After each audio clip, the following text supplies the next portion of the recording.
पुणे के Ketan murder mystery से जुड़ा एक अहम सबूत भी सामने आया। पुलिस ने चेतन चौधरी का स्कूटर बरामद कर लिया। इसी स्कूटर से चेतन पुणे से लोहागढ़ किले गया था।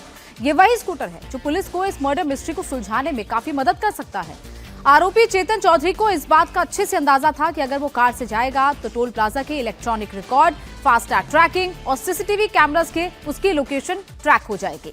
और इसी डिजिटल फुटप्रिंट से बचने के लिए उसने कार के बजाय स्कूटर से पुणे से लोनावला के लोहगढ़ किले तक का सफर तय किया।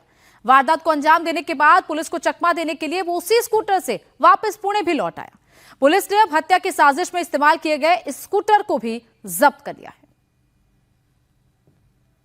पुलिस का कहना है कि उनकी जांच अभी पूरी नहीं हुई है। कई ऐसे चीजें हैं जो उनके जांच में सामने आएगी। इस बीच में पुलिस ने वो बाइक जरूर जब्त कर ली है। पर बैठ के मार्केट यार्ड से जो चेतन है वो यहां तक आया था। ये जुपिटर बाइक वही है। इस वक्त आप देख रहे हैं अपने तस्वीरों में, ये वही बाइक है जिसमें बैठ के चेतन जो है वो पुणे के मार्केट यार्ड से निकला था। चेतन को क्राइम सीन पर अभी तक नहीं ले जाया गया है। चेतन को क्राइम सीन ले जाके क्राइम सीन रिक्रिएट नहीं किया गया है।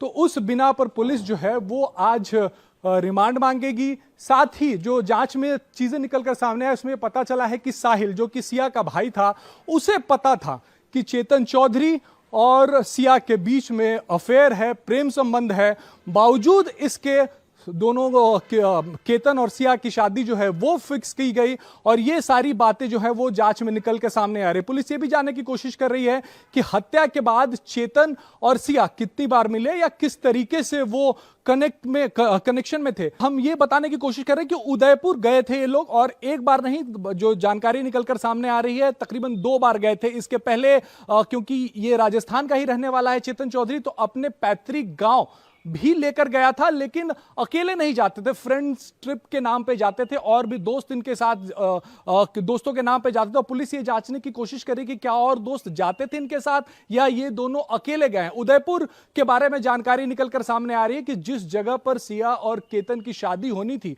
उसे दिखाने के लिए भी वहां पर ये सिया जो है वो चेतन को लेकर गई थी। और इन्हीं सब वजहों से चेतन ने सिया पर प्रेशर बनाया था कि आपको शादी नहीं करनी है। और इसके लिए एक ही उपाय दोनों को सूझा, केतन को रास्ते से हटाने का। कल जब क्राइम सीन रिक्रिएट करने के लिए सिया जो है वो लोहगढ़ फोर्ट में गई थी तो पुलिस को उसने तफसील से बताया और उसने कहा कि चेतन ने ही धक्का दिया है। उसने बताया कि उनके बीच में एक कोड था, जैसे ही सिया बैठेगी उस वक्त केतन को धक्का देना है। सिया की यह जिम्मेदारी थी कि वो केतन को सबसे ऊंची चोटी पर लेके जाए और किनारे लेके जाए, और जब उसे लगने लगे कि यहां से धक्का दिया जाना चाहिए जो पहले से तयशुदा जगह थी, तब वो बैठ जाएगी और केतन को धक्का देगा आकर चेतन। और यही सब कुछ हुआ। और कल क्राइम सीन जब रिक्रिएट किया पुलिस ने तो यही किया।